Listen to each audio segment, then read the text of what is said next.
Norwegian krill oil ay superior in quality and blood purification among other countries, kaya naman dapat itong gamitin in recommended amount. Kung bumalik na sa normal ang iyong blood pressure, i-adjust na lamang ang dosage ng pag-inom upang maiwasan ang sobrang pagbaba ng dugo.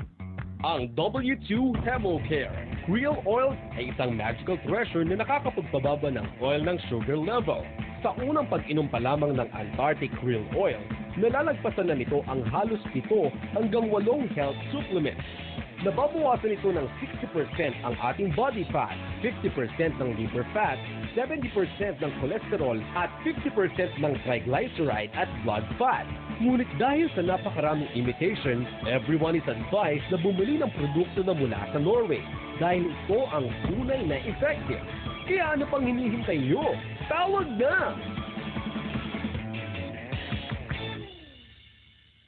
Mahalagang paalala, ang W2 krill oil ay hindi gamot at hindi dapat gamiting panggamot sa anumang uri ng sakit.